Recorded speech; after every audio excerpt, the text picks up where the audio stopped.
daawadayaasha qiimaha leh assalaamu calaykum waraxmatullaahi wabarakaatu.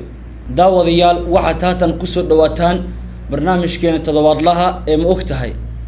ogtahay wadankii la oran jiray Rhodesia ay ka mid ahayd dhulalkii Ingiriiska gumaysan jiray mise ogtahay in labada gobol ee waqooyi iyo koonfurta ee ka tirsan Rhodesia haatan la kala yiraahdo Zimbabwe iyo Zambia mise ogtahay in gobolka waqooyi ee Rhodesia ay madax banaani qaadatay 11 November sanadkii 1965 ma ogtahay sanankii la oran jiray Mr. L. Smith oo ahaa ra'iisul wasaarihii dalkaasi soo maray sanadihii 1965 ilaa iyo 1979 mise ogtahay Mr. Smith dooliyaha diyaaradaha dagaalkii labaad ee adduunka xilligii uu socday mise ogtahay in sanadkii 1972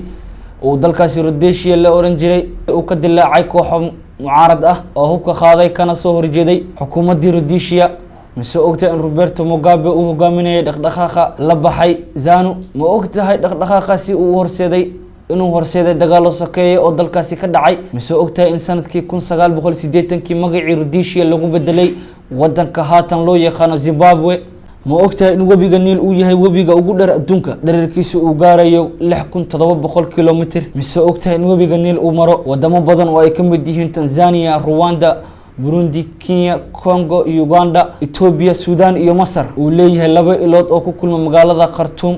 oo kala ah Niilka Cad iyo Niilka Buluuga oo sal u ahaa xadaarihii hore ee ka jiray dalka Masar ma ogtahay in isbahaysiga NATO lagu aasaasay magaalada Washington ayna xubnihiisa ugu muhiimsan yihiin Mareykanka, Ingiriiska, Faransiiska iyo dalka Talyaaniga mise ogtahay in isna isbahaysigii la oran jiray Warsaw la asaasay 1955 uuna u dhaxeeyay wadamada bariga Yurub isla markaana uu burburay 1991 ugu dambeyn kadib markii xubnihii ugu muhiimsanaa ay ka baxeen ma ogtahay in koonfurta magaalada Jakarta ee caasimadda Indonesia uu ku nool yahay nin 36 jir ah oo la yiraahdo Dede ninkan waxa uu ahaa qof caadi ah markii uu jirsaday 15 sano ayaa waxa dhaawac ka gaaray jilibka oo ahaa dhaawacan sida u weynin meeshii dhaawac ka gaaray ayaa waxa ka soo baxay wax buro u eg oo laakiin geed ah kadib waxa lagu sameeyay qalin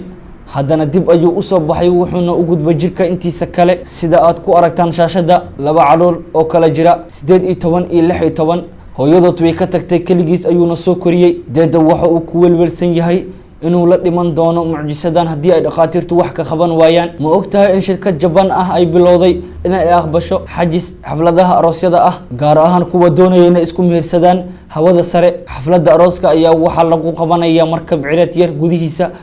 waxayna ku kacaysaa adduun dhan 240 milyan oo yen una dhiganta 2 milyan iyo 300 oo doolarka Mareykanka ah markabka ayaa hawada loo gamayaa asagoo gaaraya masaafo dhan 100 kilomitir oo qaadanaysa muddo hal saac mise ogtahay arooska iyo aroosada inay dhowr daqiiqad waqtigooda ku qaadanayaan meel cuf isjiidiskooda oo baryahay inta lagu jiro daqiiqadahaas ayaa arooska iyo aroosada isweedarsanayaan ballamada meherka iyadoo loo baahan yahay in ay sida qof oo markhaati ah goobjoog ahaadaan sidaasi waxaa yiri Taro Katsura oo ah afayeenka shirkadda ee dalkaasi Rhodesia la yiraahdo First Advantage xafladda inteeda badan waxa ay ku dhacaysaa inta aan markabka yar cirka loo gamin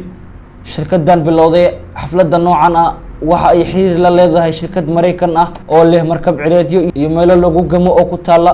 Oklahoma afayeenka wuxuu intaa raaciyay in uu filayo in macaamiisha ay u badnaan doonaan Shiinaha iyo wadamada Carabta moogta in dalka Talyaaniga uu ku soo badanayo marka ka dambaysa barashada afka Carabiga iyo diinta Islaamka jaamacadda dhowr ayaa waxa ay bilaabeen koorsooyin ku aadan barashada afka Carabiga iyadoo isqoristuba ay sanadka ka dambaysa si kordhayso jaamacadda ugu weyn ee lagu barto afka Carabiga ee ku taala magaalada Napoli ayaa hormuudkeedu waxa uu sheegay in sanad akademiyeedka 2005 ilaa 2006 uu kordhay boqolkiiba 250 ma ogtahay in borotiinka laga helo qurbaha cascas ee dhiiga loona yaqaano HB-ga in raggu uu yahay 12 ilaa 18 halka uu dumarku ka yahay 11 ilaa 16 qofkii HB-giisu hoos uga dhaco xadiga ugu hooseeya waxa uu qabaa dhiig yari ma ogtahay in daawada aspirin la soo saaray sanadku markuu waa 1897 mise ogtahay in loo soo saaray si sanaaci ah ma ogtahay in bini'aadamku uu leeyahay 5 dareemo oo waaweyn oo kala ah kan maqalka kan aragga kan dhadhanka kan urinta iyo kan taabashada mise ogtahay in 4 kamid ah ay ku yaalaan madaxa ma ogtahay in bini'aadamku leeyahay 360 xubnood mise ogtahay in lafuhuna ay yihiin 206 lafood ma ogtahay in cayilka faraha badan uu keeno cudurro fara badan oo aan daawo lahayn mise ogtahay in cunitaanka badan ee waxyaabaha dufanka leh ay la dagaalamaan dheefshiidka sida cunida xalwada baruurta xad dhaafka ah intoodu daawo u tahay cudurrada ay ka mid yihiin wadna xanuunka iyo gooryaanada sida ameebaha ma ogtahay in shirkad Mareykan ah heshiis la gashay hay'adda hawada sare ee Ruushka sanadan 2008 dayax loo aado dalxiis tikitka waxa uu qiimihiisu noqonayaa 10 milyan oo dollarka Mareykanka balse ma ogtahay in hay'adda NASA ay doonayso in ay dib ugu noqoto dayaxa sanadku markuu uu yahay 2020 iyadoo markaa wixii ka dambeeyay shirkii ay u joogi doonaan waa sida ay sheegeen markii ugu dambeysay ee dayaxa la tago ayaa waxa ka soo wareegtay hadda 22 sano waa xilligii aanu dib ugu noqon lahayn ayuu yiri Eric Anderson oo Mareykan ah hay'adda NASA daawadayaal waxa intaas noogu dhamaaday barnaamijkeena ma ogtahay barnaamijkan oo idin soo jeedinaya anigoo Zakari Ali Jaamac dhinaca kaamirada waxa gacan iga siiyay Xayb Sharif Shoshon dhinaca farsamada kombiyuutarka waxa uu ahaa Umar Ali Al-Hatimi soo saaraha barnaamijkana waxa uu ahaa